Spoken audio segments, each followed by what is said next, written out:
Hello, good evening. Are you ready for the story? Let's get inside the bed. Be comfortable. And today's story is about the master who barked. So, this story is about a cat who somehow gets into the temple. And now everything which is happening in the temple with the presence of the cat. This is story number 4 in the sequence. The temple had always hummed with familiar sounds: the murmur of the water in the garden basin, the rustling of ropes as monks crossed the courtyard, the steady tap of the old broom sweeping fallen petals. Even the temple cat played its part, filling the halls with purrs and meows. But lately, something had shifted. It began subtly enough. During the morning chants, the master, who is actually known for his perfect timing and unwavering tone, he began to hum. Not softly, not sweetly, but off key. A lopsided melody that tangled with the harmony like a thread pulled loose from a monk's robe. The first time it happened, the monks glanced up like startled birds. When it happened again, they avoided each other's eyes. Later, in the shoe hall, the master left his sandals upside down, soles facing the sky, like those small boats overturned in the tide. One monk paused, bent to right them, then hesitated. He straightened up and left them as they were. Another monk whispered, "Is he sleeping?" A third nodded. They carried these whispers with the same reverence they gave the old sutras, as if even confusion deserved a place on the altar. The cat, too, had noticed. It began to paw at the upturned sandals. More than once, it was caught mimicking the master's off-key hum, a low, throaty sound vibrating in its chest, tail curling like a question mark. And so the unease spread, soft as smoke, filling the spaces between breath and bow. One drone, the meditation bell rang. The monks filed into the hall. They all came together. The cat took its usual place by the door, tail flickering in a slow rhythm. Silence grew dense, as if the air itself had thickened. Breath, stillness, the long, unbroken hum of presence.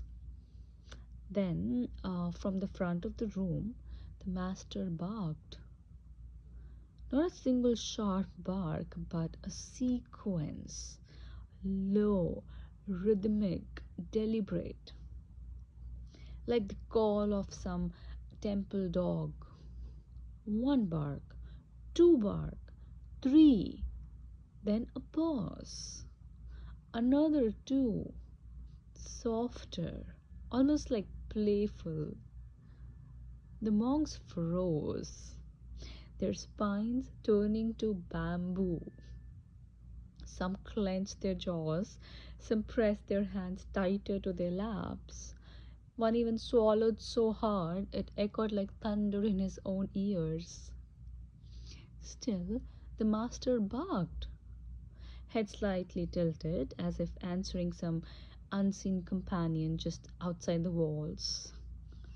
The sound was not frantic or mad, but alive. So alive, it unsettled the very notion of right practice.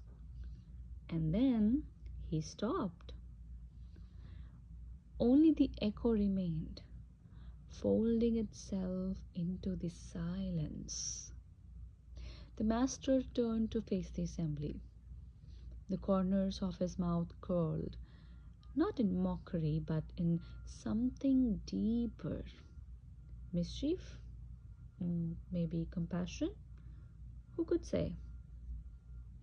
At that moment, the cat, who had been stone still, let out a single raspy meow. Not its usual whisper of sound, but something very different. Something that startled the monks more than the barking had. It cracked the tension like dry wood in a winter fire.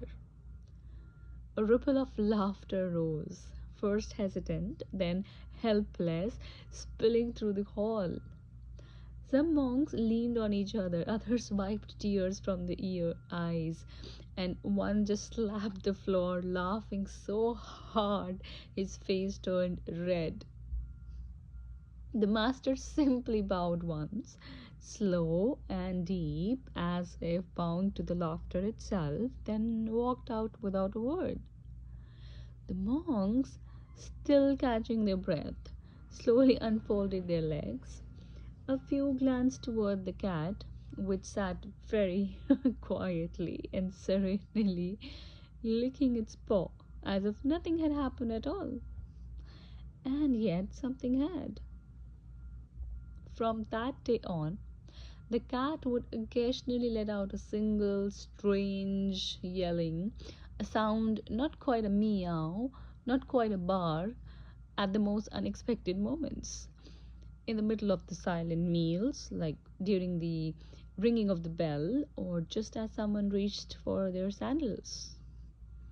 And every time the monks would find themselves teetering at the edge of the laughter or wonder, never quite sure which. The sound left them lighter, yet unsettled, like standing on the edge of a great invisible joke whose punchline would never fully arrive. And so the temple returned to its quiet rhythm, now laced with the softest trace of absurdity.